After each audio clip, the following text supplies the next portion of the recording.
Ти откри това видео, защото чувстваш, че в играта, наречена реалност, има нещо нередно. Предполагам, че ти си уморен от непрестанна борба. От живота като безкрайно бойно поле, където постоянно си подложен на изпитания. И аз те разбирам, повярвай ми. И аз съм бил там, но ето какво ще ти кажа. Ти не си сам в това усещане. Всъщност, 99% от хората играят в тази игра. И губят именно поради това, че я виждат като битка, като безкрайна поредица от конфликти, страдания и неуспехи, които самите те привличат. Но какво ако ти разкрия, че живота не е битка, а игра?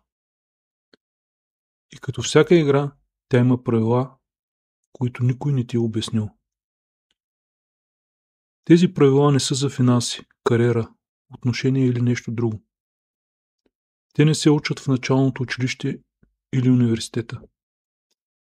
Те са на много по-дълбоко духовно ниво. И ти откри това видео не случайно.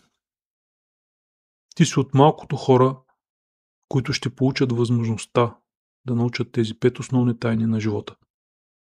Тайни, които са предавани в продължение на хилядолетия, само в тайните общества. Ако ти не знаеш и не прилагаш тези 5 основни закона на реалността, ти никога няма да спечелиш в играта на живота. И така, нека започваме. Правило номер 1. Реалността – това не е физическа игра. Това е умствена и духовна игра. Навярно ти, подобно на 99% от хората на тази планета, считаш, че за да постигнеш желаното, е нужно просто да работиш по-усърдно, предприемайки все повече физически действия. Ти наблюдаваш как родителите ти, роднините и ти самия безкрайно се въртиш, опитвайки се да промениш света около себе си. Чрез физически усилия, изплащайки дългове, борейки се за успех. Но това е капан на третото измерение, на 3D пространството, където хората вярват, че съществува само физическия свят и че причините и следствията проистичат само в физическата координата. Но това не е истинската реалност. Истинската игра се играе на духовно ниво. Физическият план – това е реалността на последствията, а духовният план е реалността на причините. Повечето хора се питат: какво мога да направя във физическия свят, за да променя своята физическа реалност? Вие не можете да промените дадено следствие, променяйки друго следствие. За да се промени следствието, трябва да се измени причината. Представи си, че ти искаш да влезеш във форма за лятото. Имаш 3 месеца и започваш да ходиш усърдно на фитнес, но след няколко седмици, не виждайки никакъв резултат, се отказваш. Защо се получава така? Защото на духовно ниво, нивото на причините, ти все още не си във форма. Ти не можеш да излезеш отвъд рамките на това, което ти считаш за истина по отношение на твоята физическа форма. Същото е с всичко останало в твоя живот. Ти можеш да работиш усърдно, за да забогатееш.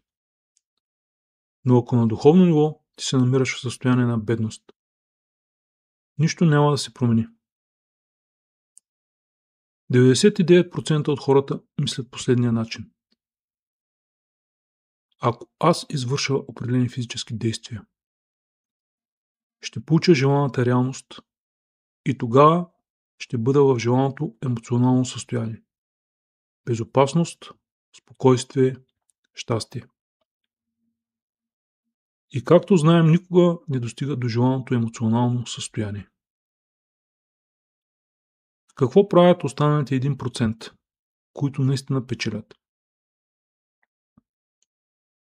Аз съм в желаното емоционално състояние и когато извърша действие от това състояние, аз ще имам желаната реалност. Тези хора разбират, че физическото е следствие от духовното. Че вътрешното състояние не зависи от външното, а обратното. Спомнете си, когато сте си купили нещо ново. Например, желан автомобил. Колко време е траяла вашата радост? Седмица? Месец? И колко скоро след това проблемите и други неизпълнени желания вгорчават живота ви? Ако ти искаш да си богат, ти трябва да си богат преди да можеш да станеш богат. Звучи абсурдно, като игра на думи. Но в тази игра на думи се крие истината за играта на живота. Ти трябва първо да приемеш богатството вътре в себе си. Да започнеш да мислиш като богат човек и чак след това да започнеш да извършваш действия, които да те доведат до богатството.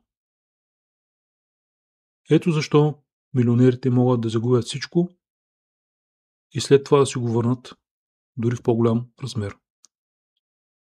А бедните дори да получат неочаквано голяма сума пари. Много бързо я губят и се връщат на предишното си ниво. Правило номер 2.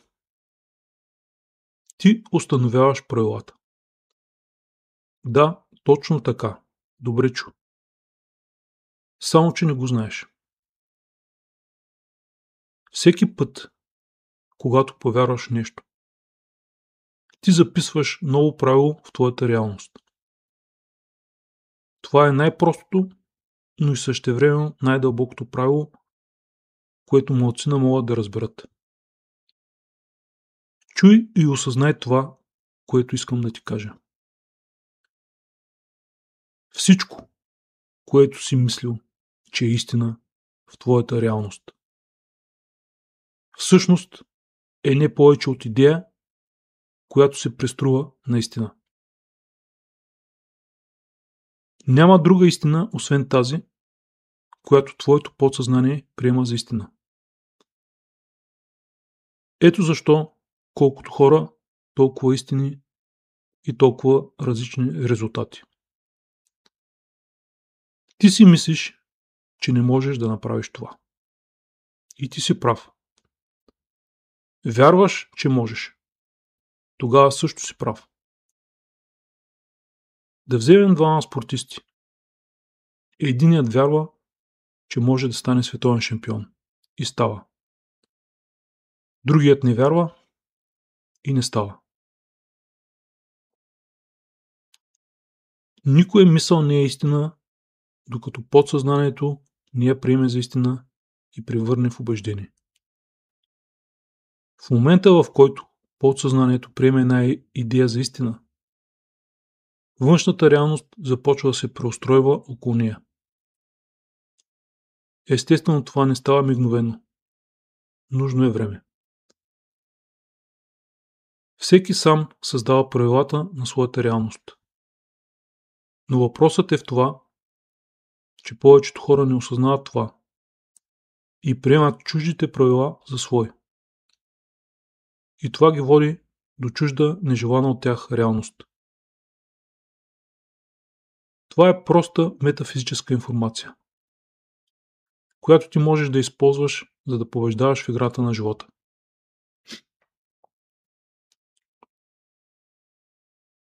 Правило номер 3.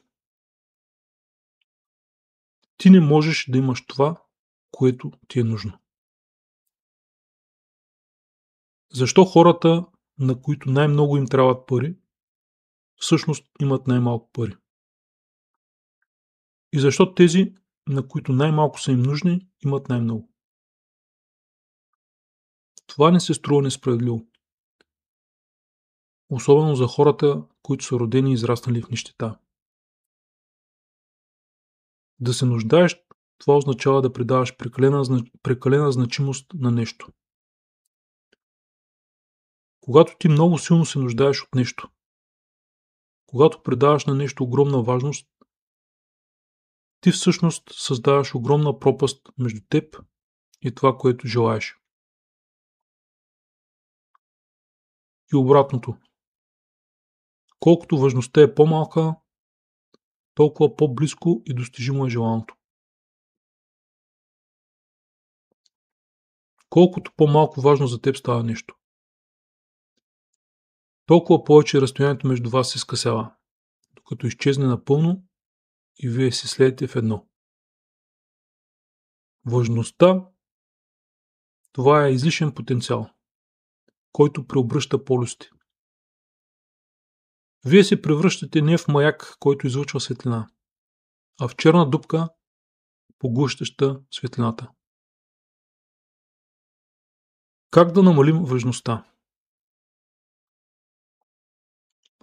Осъзнай, че твоето желание е просто посредник към определено вътрешно състояние, което в действителност желаеш. Когато казваме, че искаме да имаме пари, ние всъщност искаме това, което си мислим, че ще ни осигурят парите. Спокойствие, сигурност, свобода и прочее. Ти искаш да изпиташ състояние, което сега не изпитваш, а именно спокойствие, удовлетворение, радост и любов. И желанието ти се явява посредник. Но какво ви пречи да прескочите посредника и веднага да се включите на желаната честота? Това е като купуването на имот с брокер, на който трябва да плащате комисионна. Вие можете да купите директно от собственика. Когато успеете да изпитате и задържите това състояние на покой, удовлетворение и радост, без външен посредник, то не остава нищо друго, освен външната реалност или по друг начин казано следствието, да придобие съответната форма съгласно вътрешната причина. Правило номер 4. Побеждава най-силната вяра. В първобитните времена е оцелявал само най-силния физически. Но с развитието на ума и съзнанието, правилата на играта се промениха. Значението на физическата сила намаля до там, че вече няма никакво значение, освен спортните състезания.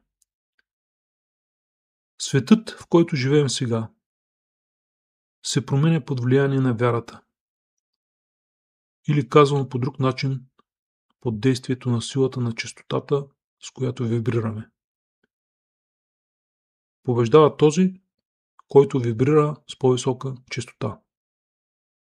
Какво означава това? Това е способността на човек да съхранява своята вяра и убеденост, преди външната реалност да е реагирала с желаните физически изменения.